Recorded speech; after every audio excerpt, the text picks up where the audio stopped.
Il me semble que nous avons en nous un assemblage de 3 personnes essentielles.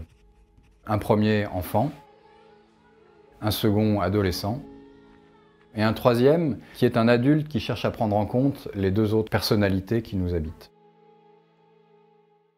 J'ai abstrait cette figuration. Il n'en est resté, avec le temps, que 3 formes d'ovoïdes qui s'emboîtent les unes dans les autres dans une verticalité. Et après, j'ai déconstruit cette forme verticale pour la traiter de façon horizontale.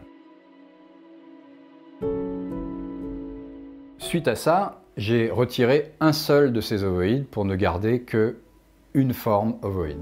Et c'est à partir de cette forme ovoïde que j'ai commencé à rentrer dans la matière.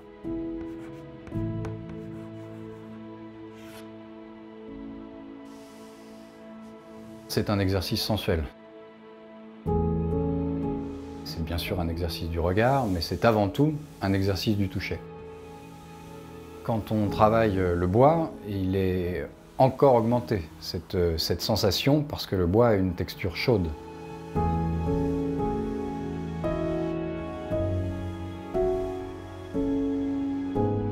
En pénétrant dans la matière, je me suis ouvert un nouveau champ de possibles, où j'ai compris que j'avais une forme extérieure et une forme intérieure réalisée par le vide.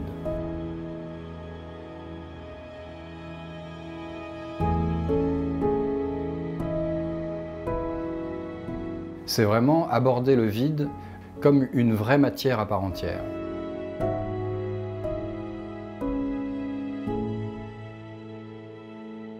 À partir de ce moment-là, je sculpte autant la matière que le vide.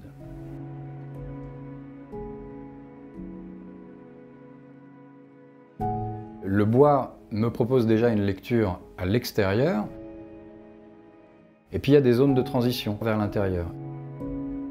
Et en suivant ces zones de transition, en suivant les lignes du bois, je découvre toute une magie intrinsèque.